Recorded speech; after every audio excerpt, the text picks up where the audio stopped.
Me saying you, man. We're back. Or I'm back. Don't think the other guy's going to be here, unfortunately. Not going to see me on screen. This video, as you can tell by the title probably, 11-12 season. Great season. Loads of people have looked at the 11-12 season. But that's them looking at it individually. I'm looking at it like as a whole. I mean, me personally, don't have a stake in this. I'm an Arsenal fan. Nothing happened for us in the 11-12. No, nothing happened. But yeah, into the video. The first league we're getting into right now, going to be, that league that some people might call a farmers league. Not me, of course. I rate this league quite highly. They got a lot of tricky wingers, dribblers, loads of technical midfielders, stuff I sort of like to watch. Everyone likes to watch. That is, of course, League 1, Uber Eats League 1, McDonald's League 1, whatever it's called these days. League 1, top division in France. You may be asking me, what happened in France? Didn't PSG just win it like they always do? Or didn't they spend 100 million or whatever? No! This was 2011, 2012. This was actually the first year where Nasser El-Khalafi, or El-Khalifi... Idiot! You can't even speak Arabic! You can't even read your own mother tongue, boy! I can't speak Arabic, but, his name's a bit hard. His investment came in with the QSI, Qatar Sports Investment. They bought PSG. Before them, it was still a farmers league because Lyon just won it like 9 seasons in a row. You might be asking, who did they buy with all this big money? Well, they signed 9 players that summer. Now, I know certain clubs, Chelsea, have made 9 players in a summer look trivial, but 9 players in one summer back then was insane, basically unheard of. It came all the way up to 78.39 million. Now, I know you've heard me say back then, but back then, big money. Their free signing was their backup keeper, Nicolas Duché, from Stade Rennais. I got the pronunciation on lock, I know. Their bulk of their money was on a certain midfielder from Palermo, very, very aesthetically pleasing, tricky little number 10, tall but great dribbler, Javier Pastore, for 37.8 mil. Big spenders from the top of the league, as you would expect, PSG. But then you go down to the lower ranks, and you got little old Montpellier, who only signed 3 players, only 1.8 million being spent. They got a guy called Henry Bedimo from Lens in Ligue 2. From the January transfer window, the league was looking as you'd expect maybe. You had PSG on top. But little old Montpellier, they were doing quite decent. They were second. Only spending 1.8 mil, remember. PSG were only 3 points ahead of them. PSG spent 18 million in the January transfer window. And most of that was on Thiago Motta, 10 million. Defensive midfielder from Inter Milan. Played for Barca, played for Inter. Montpellier, on the other hand, they spent no money. They said, we're second. We probably expected to be 15th maybe at a push. 3 most notable players I'd say that we would know of: Younes Belhanda, Remy Cabella, and of course Olivier Giroud. We skip to match day 29. Montpellier, they finally catch up to PSG and they go top of the table in goal difference. They then extended their lead in the very next match after PSG lost 2-1 to mid-table Nancy, and Montpellier beat Marseille, big Marseille, 3-0. And since they went 3 points clear of PSG, they sort of stayed first until the last game of the season. But they had an equal goal difference. So if they lost the game in the league and PSG won, PSG would clinch the title. Now, surprisingly, in that last game of the season, both teams would actually go 1-0 down within 30 minutes. But a certain player, who you might have heard of if you're old enough, used to play for Portsmouth, winger John Utaka, Nigerian winger, he scored, making it 1-1 at half-time. PSG, however, weren't so lucky. They went in at half-time 1-0 down, and I'm sure in the locker room they saw that Montpellier were 1-1, meaning that if things stood as they did, Montpellier would win the league. 15 minutes into the second half, who else would score for PSG but their main signing from the summer, Javier Pastore. He made it 1-1, and then on the 75th minute mark, the other marquee signing for PSG, Thiago Motta, not Nicolas Duche obviously, would score to make it 2-1. Now you might be thinking, oh, PSG fans must have been up in arms, being, oh yes, we're gonna win we might win the league here. But unfortunately, that man again would come in to score, get in his brace, John Utaka, or Utaka, I still don't know how to say his name properly. He would score the goal that would inevitably let Montpellier win the Ligue 1 title, netting the brace in the 76th minute.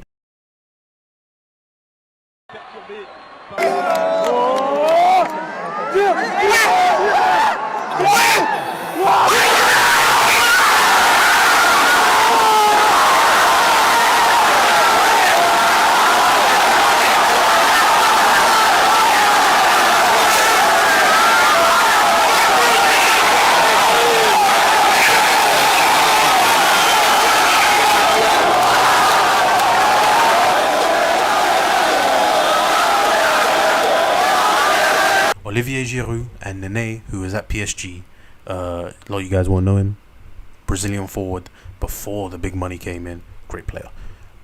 Both ended up top goal scorers that season, both getting 21 goals, followed closely by a certain player who would come to the Premier League. You know, he didn't do much when he was here though. You know, loads of people say other players were better than him because they were. You know, he's just a bit part player in the Premier League. His name was Eden Hazard. I don't even think you guys would remember him. He was 21 years old at the time and he scored 20 goals. He also picked up the Ligue 1 Player of the Season award. Just pretty crazy for a bit part player, right? Helping Lille finish third that season. The player to win Ligue 1 Young Player of the Year was a certain player that we've already spoken about from Montpellier that goes by the name of Younès Belhanda. Moroccan, 10/winger sometimes. I thought we would win the AFCON with him. We fucking didn't. We fucking stink. But inshallah we do.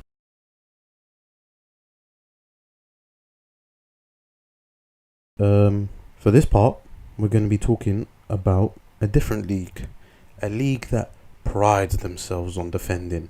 They've had legends in the game that just epitomize defensive football.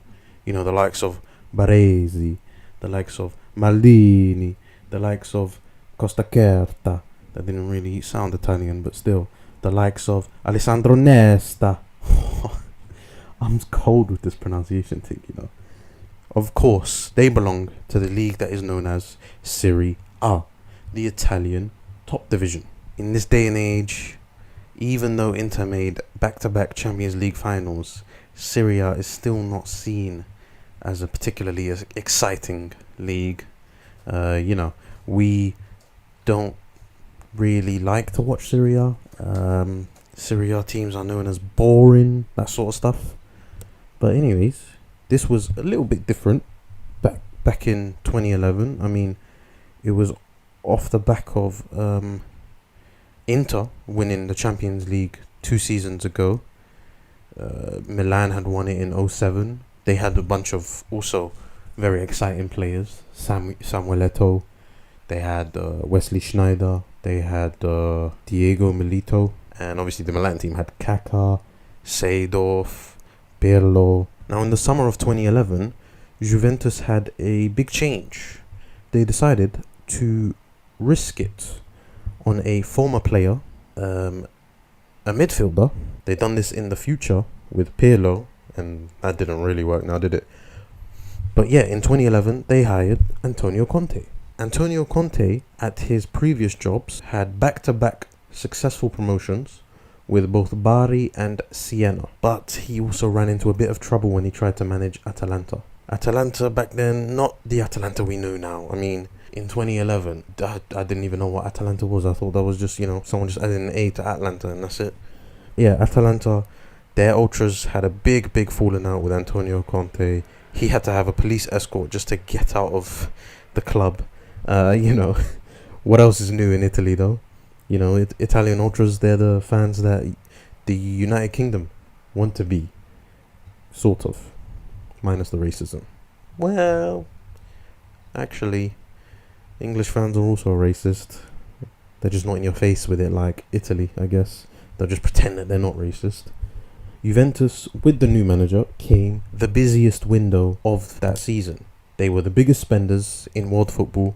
They spent 83.8 million on players. All in all, they signed 15 players. Their marquee signing was one that didn't cost them a penny, however. They picked up Andrea Pirlo for free from AC Milan. Now, AC Milan, come here, AC Milan. What the fuck was you thinking?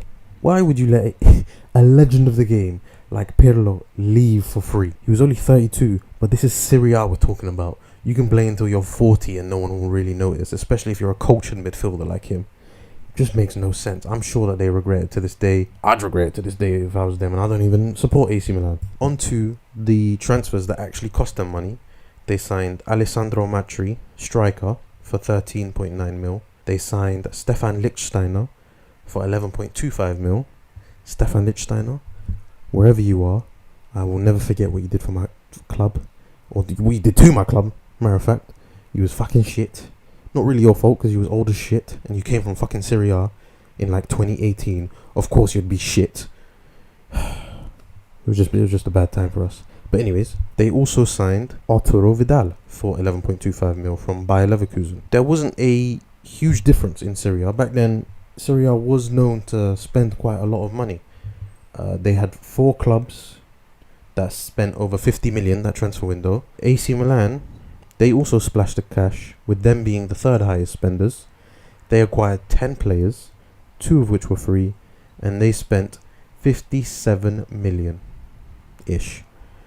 Their main acquisition was Zlatan Ibrahimovic from Barcelona for a reported fee of 21.5 million. They also bought Kevin Prince Boateng and Stefan El Sha'rawi, both from Genoa, for 9.45 mil and 18.27 mil respectively. So yeah, moving on to the transfer window, the league was really defined by Juventus' defense and Milan's attack, since they were both the standouts in the league for the way they approached the game. The league was hotly contested between the two. I mean, halfway through the season, Juventus was unbeaten, but still only 1 point above AC Milan. Now that goes to show how fucking boring Juve were. I mean, you're undefeated halfway through the league and you're only a point above Milan. Milan lost a couple, but still were keeping up simply because Juve would just keep drawing a lot. Sounds like Motta's Juve, doesn't it? The January transfer window saw a big sort of pause on the spending, but the main transfer was Solimentari joining AC Milan on loan from Inter. After the winter break, the teams carried on fighting it out for the top spot, with AC Milan spending 15 match days at the top and Juventus were at the top for 14 match days. In the end, Antonio Conte's Juventus side went the whole season unbeaten, but they were only 4 points clear of AC Milan in the end. Like, come on, man. You go undefeated and only 4 points clear. What the fuck are we doing, man? Shit was boring as hell, bro. Was 2011-12 the best season ever? Like, not for fucking Serie A. As much as the achievement of an invincible is great, it sounds fucking boring as shit, mate. The top goal scorer that season was, of course, Zlatan Ibrahimovic. Who else would it be? On 28 goals. No Juventus player even came in the top 10 for goals that season. Their top goal scorer only had 10 goals. Like, 10 goals. And you won the league undefeated. And that's your top goal scorer. What's going on? The Serie A player of the season was, of course, Andrea Pirlo, who also came top in assists. Now, Andrea Pirlo, he tried his hardest to make Juve a nice side to watch. Clearly, it just wasn't going to work no matter what. But, I mean, my God, AC Milan, you really fucked that up, didn't you? You basically handed them the league for free. Also, as a side note, he would then go on to win the next 2 Player of the Season awards. Maybe AC Milan should have probably renewed his contract, huh? I know that wasn't the most exciting part. The next part, million times better, trust me. Is one of the highlights that you didn't even know it was a highlight. Let's put it like that. Especially for Prem fans. But yeah, we'll get into that some other time. For this part, we will be talking about a league that hasn't really bared fruit in the Premier League, let's say, for transfers. Loads of big money signings have come from this league. Haven't really panned out well. You know, with a certain someone who went to Manchester United from Borussia Dortmund, everyone was looking at it and saying, well, that's it, this league's done for, just never ever buy from this league. Then Man City bought from that league and absolutely smashed it and won a treble, with this guy coming top goal scorer and smashing records. So yeah, maybe just don't follow Manchester United. Maybe that's what we should be doing. Don't follow Manchester United post Fergie. That's a good idea. Anyways, this league, obviously, is the Bundesliga. Now, Bundesliga, you guys might say it's the same as really the French league. Some might say it's even worse, because they've had even less winners since 11-12. But in 2011-12, there was some exciting developments. There was change for Bayern. They came third in 2010-11, even though they had far and away the best attack. They scored 81 goals. The next closest, I think, was 62 goals. But their defense was just not good enough. Dortmund, they won the league in 2010-11. They had the second best attack and far and away the best defense, only conceding 22 goals. The team that came second was Leverkusen. They were managed by a certain Jupp Heynckes. Now, what do Bayern do best? Of course, they snap up from their own league, make sure they're the big dogs. So they sacked Van Gaal. Get out of here, Van Gaal. Surprising to say, Van Gaal actually did know how to play attacking football, just not at Manchester United. Manchester United's coming up a lot, isn't it? Do I have an agenda against Manchester United? Possibly. Who knows? Anyways, they pushed out Van Gaal and they got Jupp Heynckes. He already knew attack sorted, basically.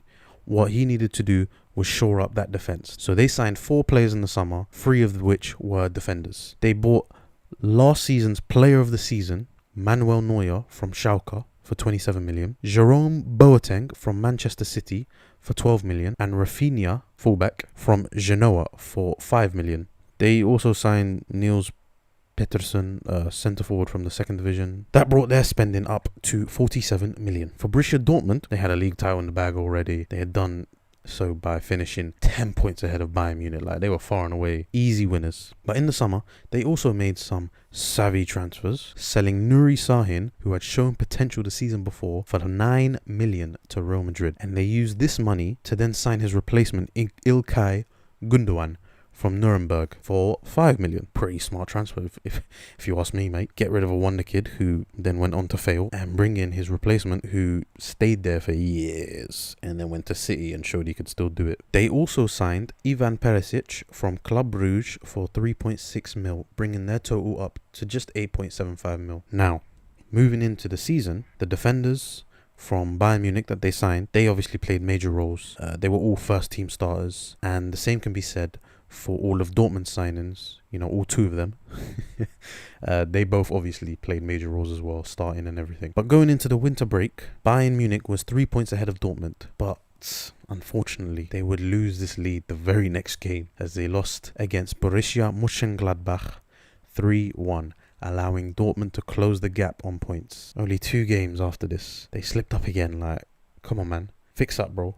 You got a league to win. You're out here bottling it. They were held to a 1-1 draw by the team that Dortmund had absolutely dismantled, Hamburg, which was bad news for them as Dortmund had already beaten Nuremberg 2-0 earlier in the week, claiming the top spot of the Bundesliga. The league would then kind of stay like this. They held the top spot up until 4 games before the end of the season in what was basically the title decider. Let's be real. Dortmund was 3 points clear, as you already know, but of course Bayern had a better goal difference. The game was defined by how the 2 managers set up their team, with Jurgen Klopp's men having more shots, but Jupp Heynckes' squad having more possession. Dortmund would open the scoring late on in the 76th minute after Lewandowski would divert Kevin Grosskreuz's volley past Manuel Neuer to make it 1-0.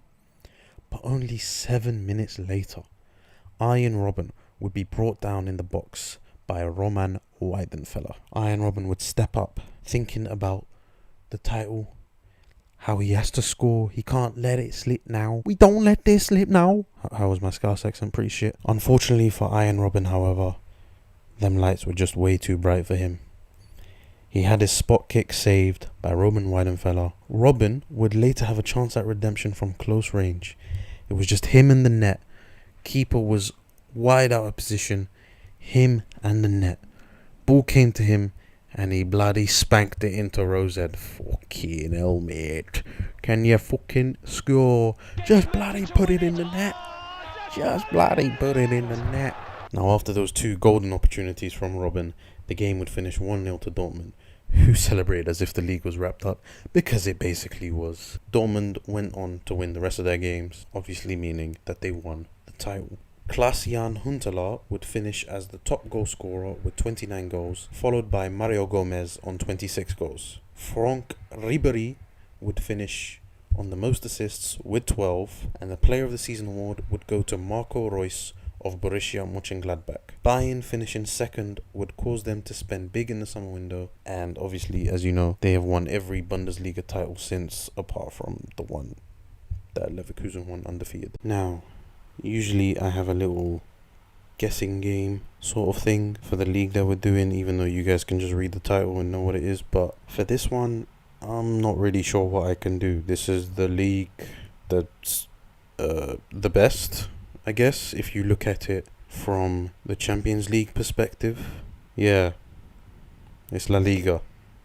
Don't really know what to write or say about La Liga. And in this season, this was Jose Mourinho's second season. In 10-11, Real Madrid came second to who else but Barcelona back then. And Jose Mourinho wanted to really strengthen the squad. They spent 50.4 million on only 4 players. So Mourinho was looking for quality over quantity. Their most expensive signing, however, was alright. It wasn't a flop per se, but wasn't the best, especially for him being the most expensive signing of this window. They got Fabio Concentrao, the left back from Benfica, for £27 million.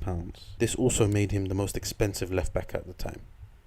So maybe from that perspective he was a flop, since he had his chain snatched by a left winger who just decided to go back to left back. They also brought in Rafael Varane, obviously you already know Nuri Sahin from previous video, and Jose Callejon. I'm telling you, man, when it comes to pronunciations, I got it on lock. Barcelona, they still had Pep as their coach, and after winning the league and Champions League last season, they were looking to consolidate their position by bringing in, this one hurts a lot, Cesc Fabregas from Arsenal for 30 million, and Alexis Sanchez from Udinese for 23.5 million. Little side note, while I was writing this script, I had Spotify playing in the background, and when I was researching the Fabregas transfer, A Boogie with the Hoodies tune, I Still Think About You, was playing.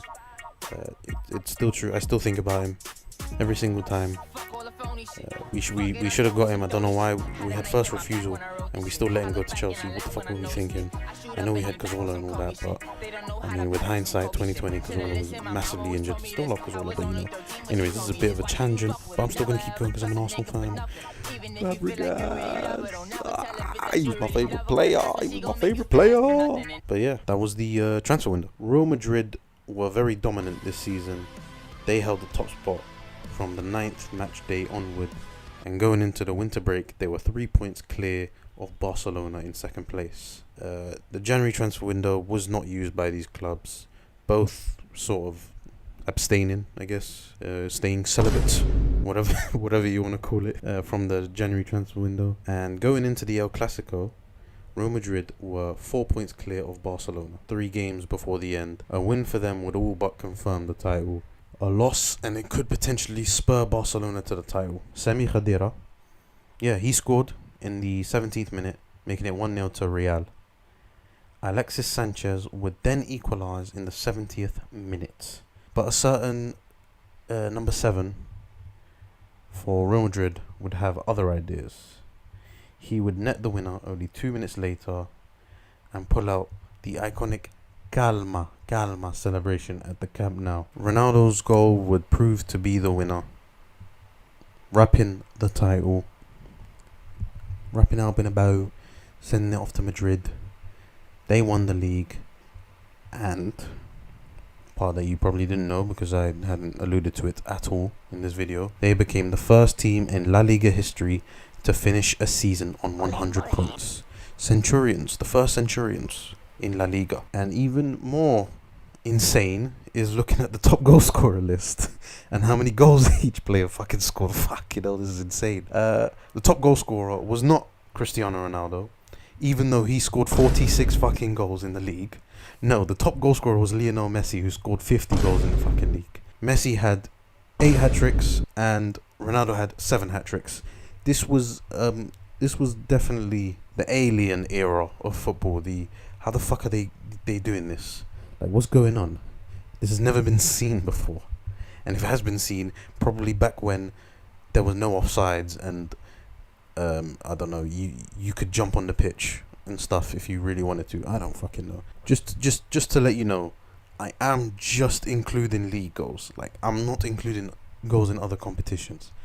These guys scored 50 goals and 46 goals in just the league, 8 hat-tricks and 7 hat-tricks in just the league, by the way. To put that into perspective, the third top goal scorer didn't even have like low amount of goals. Like, he would be a top goal scorer in a lot of other leagues. Messi obviously won the Pichichi Award, top goal scorer, and he was also named the La Liga Player of the Season as well. Pessi scammed it. How did Ronaldo not win it? Oh, Pessi. Mesut Ozil would have the most assists that season with 17, and a certain player from Malaga would win Breakthrough Player of the Year. This player is still playing to today. He plays for Betis. He was without a club for a bit.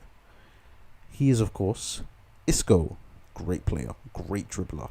Insert that clip of the brother who dribbles the ball out of play, and the guy who doesn't know what to do, the Everton player. Was it Tony Hibbert? I don't know. Could be. That's Spain done. I don't know how long I spoke for. Spain is done. Crazy season. Now we are getting to the big boy league. The only league that really matters in world football. The league that the most people watch. I am, of course, talking about the Premier League. England's league. England. The English Premier League. Manchester City. This was after the takeover, Sheikh Mansour and all that. They had spent big the previous season, and because of that, they decided to tone it down just a little bit. They were still the top spenders for the summer window, but at least this time they spent less than 100 million. The bulk of the 79 million that they spent that season went on Sergio Aguero from Atleti and fuck's sake, they always take our players. Samir Nasri from Arsenal for 36 million and 25 million respectively. They also brought Stefan Savic for 10.8 million from Partizan, and could you believe it, another fucking Arsenal player, Gael Clichy, for 7 million. Their rivals Manchester United didn't spend as much as them, bringing in De Gea from Atleti, Phil Jones. You signed Phil Jones, we signed Kun Aguero from Blackburn, and Ashley Young from Aston Villa for a combined fee of £56 million. Chelsea would bring in a young Portuguese manager who managed Porto to a European title win. You know, Porto, European title, young Portuguese manager. Some might call him Jose Mourinho 2.0. It was just Villas-Boas, you know. Horrible manager for Chelsea at the very least. He wasn't that good for Spurs as well. Andre Villas-Boas was the Chelsea manager, and with him came 6 players in the summer. Not from Porto, just they signed 6 players. The marquee signing was Juan Mata from Valencia for 24 million. They also bought Raul Meireles, Oriol Romeo and Romelu Lukaku for a combined fee of 30 million. Now, 2 of those were probably signings for the future, obviously in Romeo and Lukaku, and one was Raul Meireles, who, you know, tough tackling midfielder, bit of tech in there as well, but he was mainly there to collect the yellows and put one on you. Now, my beloved Arsenal, what did they do in the summer? Well, after selling 3 of their first team players, including their captain, Fabregas, why did you go to Barca? Why? Anyways, after we sold 3 first team players and got spanked 8-2. Fuck, man, loads of shit happened this season for us that was not good. Yeah, we bring in 8 new signings, 6 of which would actually play some actual minutes for us. Those being Oxlade-Chamberlain for Southampton, I'm doing a thumbs up there. Mikel Arteta from Everton. That's a thumbs up as well. Per Mertesacker from Werder Bremen. That's a thumbs up as well. Gervinho from Lille. That's a thumbs down. Why didn't we just get Hazard? I mean, Hazard was a bit part player. I don't even know who that is. He's shit. Whatever. Andre Santos from Fenerbahce. What the fuck are we going to Fenerbahce to do our shopping? What the fuck was happening back then? What's going on?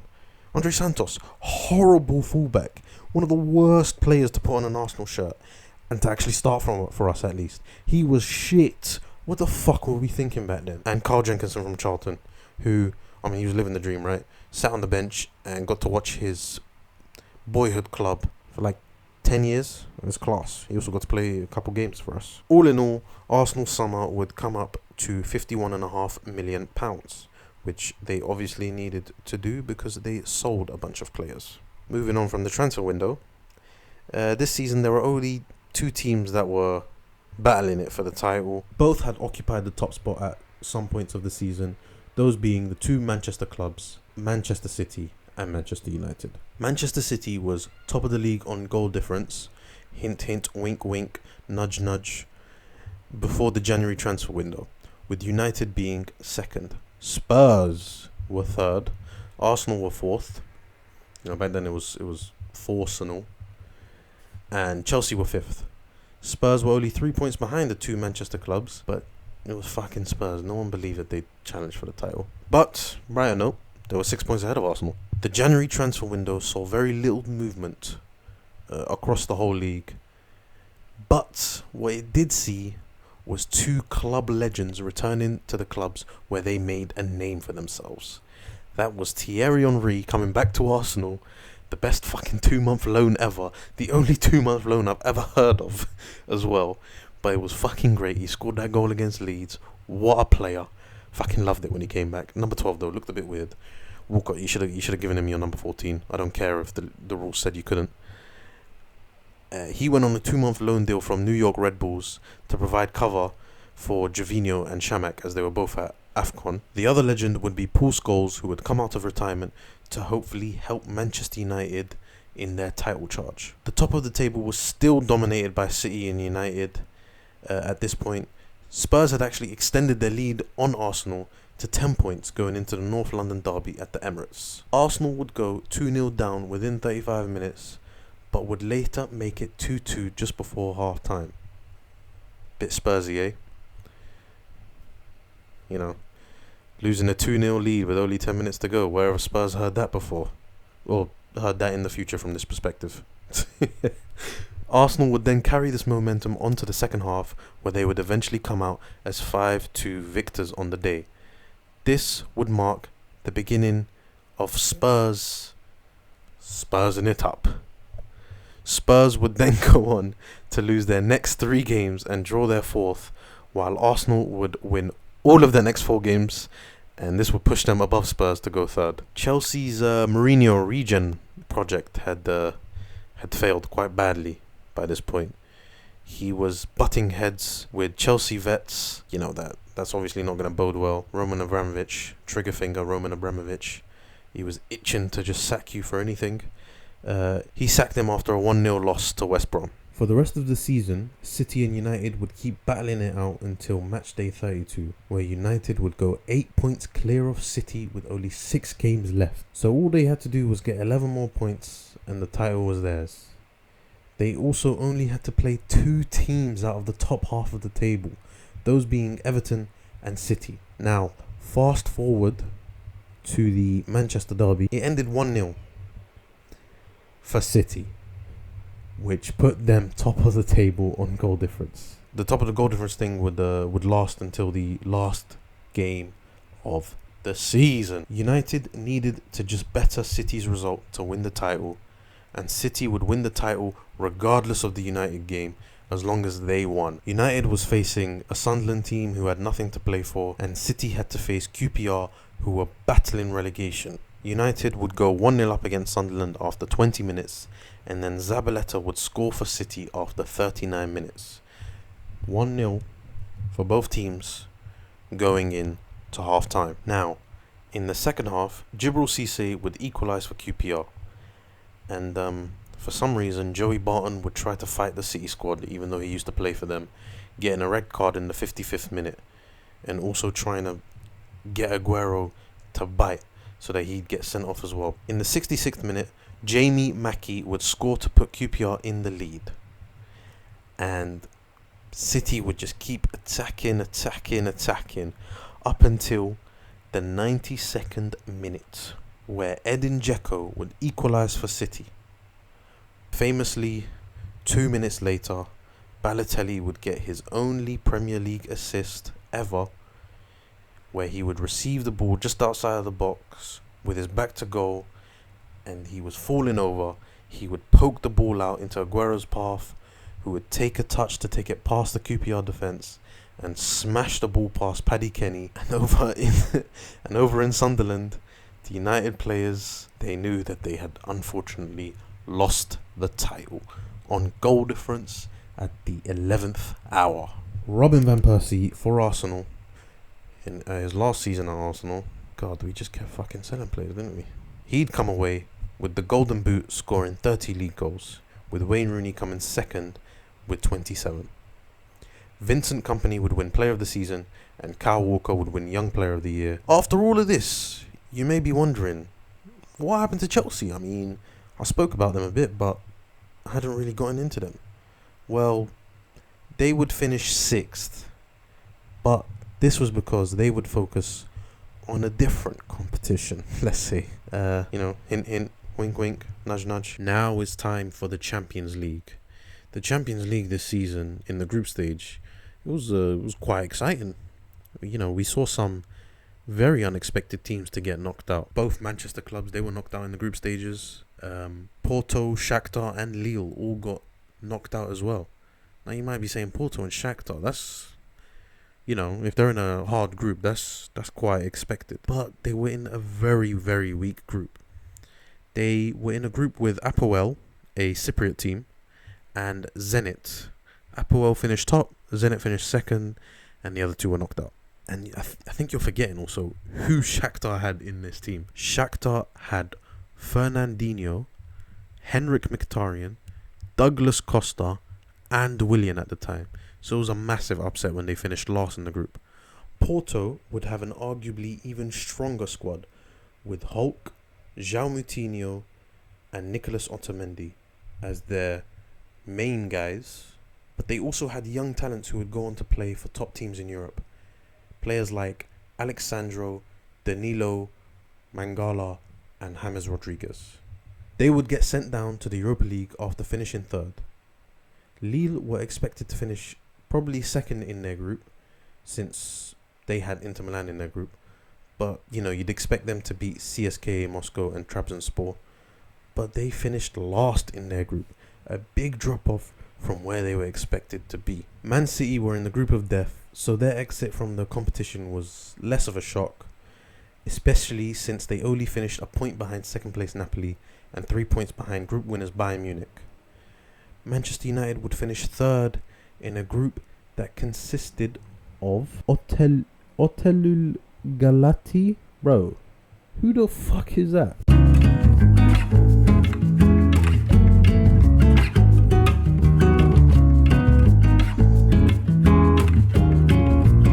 Manchester United would finish 3rd in a group that they were probably expected to come top of. Their group consisted of Benfica, who finished top, Basel, who came 2nd, and Otelul Galati, who came last on 0 points. Bro, who the fuck is Otelul Galati? Who the fuck is that? Who the fuck is that guy? The round of 16 stage would look like this. Lyon and Apoel would play to a 1-1 draw over 2 legs, and Apoel would shock the world by coming out on top after winning 4-3 on penalties. Marseille would win over Inter Milan on away goals, with the aggregate score being 2-2. Bayern Munich would lose the first leg of their last 16 tie against Basel 1-0, but Bayern decided to pattern up, be serious, sit forward, and they absolutely smoked them 7-0 to advance to the quarterfinal. Real Madrid would also advance to the quarterfinals after beating CSKA Moscow 5-2 on aggregate. Benfica would beat Zenit in a hotly contested tie, narrowly edging them out 4-3 on aggregate. Andre Villas-Boas, told you we'd come back to Chelsea. Andre Villas-Boas would leave out important senior players for the first leg against Napoli after they questioned his tactics. Chelsea would obviously go on to lose this game, and they just lose 3-1. Villas-Boas would be sacked before the second leg, leaving the assistant manager Roberto Di Matteo at the helm. The score would be 3-1 after 90 minutes, meaning that the game would go into extra time, and what an extra time it was. This is where Branislav Ivanovic, the Serbian with massive cheeks, would step up with a goal in the 105th minute, sending Chelsea through to the quarterfinals. Milan would beat Arsenal 4-3 on aggregate. We can skip past that. And Barcelona would run riot as they beat Leverkusen 10-2 on aggregate. 10-2. 10-2.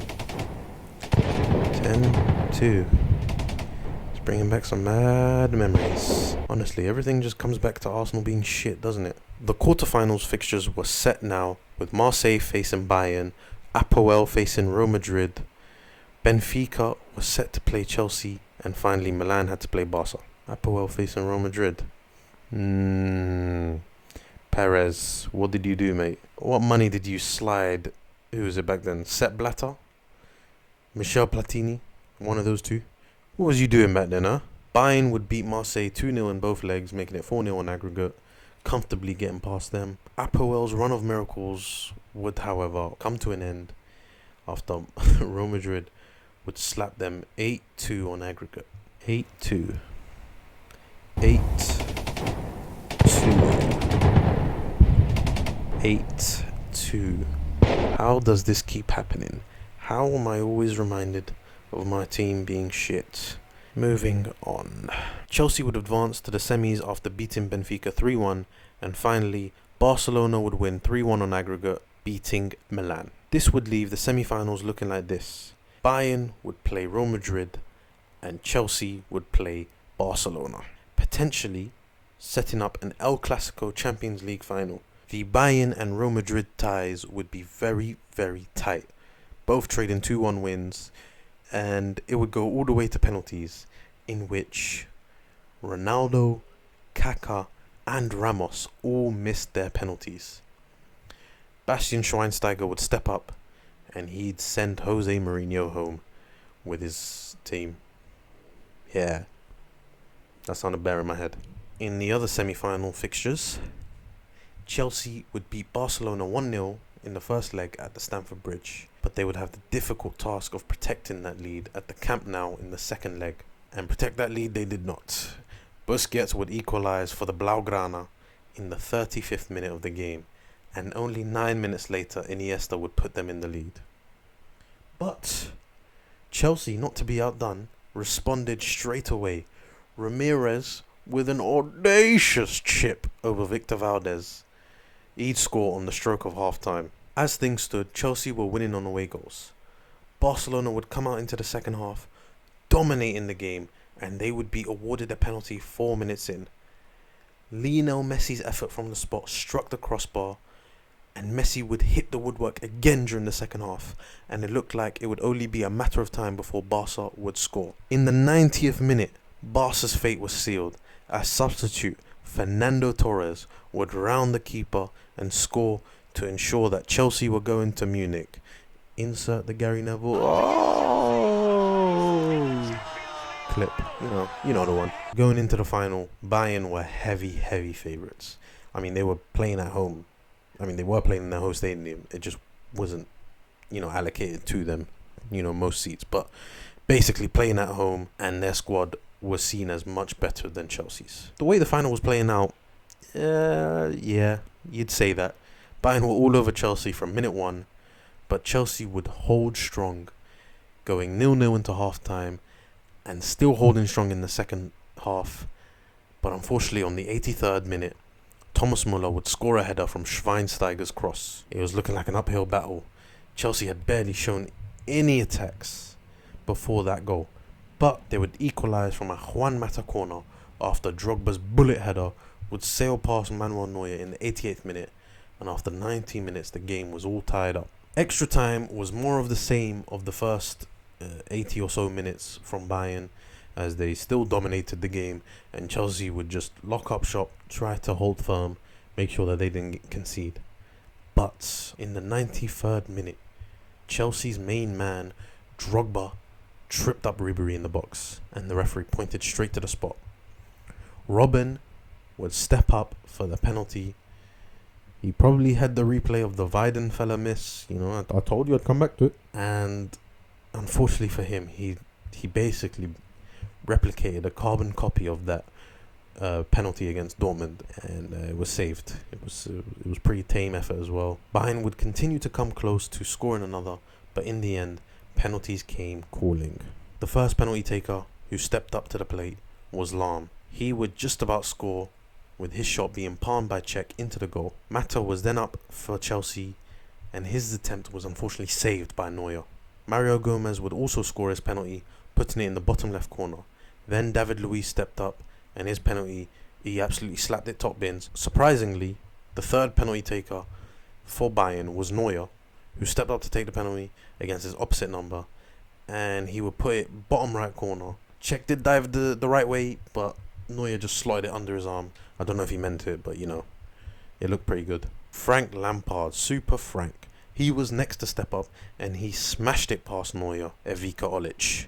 He would step up, and his penalty would be saved, blowing it wide open for Chelsea. And Ashley Cole would take that chance as he put it past Neuer in the bottom right. The fifth man for Bayern was Bastian Schweinsteiger, the hero of the semi-final, and unfortunately he would hit the woodwork. Now Didier Drogba, the man who scored Chelsea's equaliser, and the man who just 3 months earlier had skied his penalty that would have won Ivory Coast the African Cup of Nations against Zambia, but he didn't because he bottled it. Bottler. He stepped up to take his penalty, and he sent Neuer the wrong way as he put it bottom left corner, and he went off to celebrate Chelsea's first Champions League trophy. Now, you might be wondering, what happened to Bayern Munich's usual penalty taker? You know, the man who missed in normal time his penalty. Well, he fucking bottled it, mate. He didn't want to take a penalty. He didn't get subbed off. He was on the pitch. He just didn't want to take the first five. He fucking bottled it like no other. Goodness gracious me. This is the end of my 11-12 season review. I mean, there were a bunch more things that happened. You had Spain winning back-to-back Euros. You had Zambia beating Ivory Coast in the African Cup of Nations. Those are the only two that I know that happened. There's probably more things that happened, but still, it's insane to think that all top 5 leagues had a story. Even if Serie A's one was a bit boring, they still had an invincible team. Also, the Champions League had a story. But yeah, like, subscribe, and that. Yeah, do all that shit.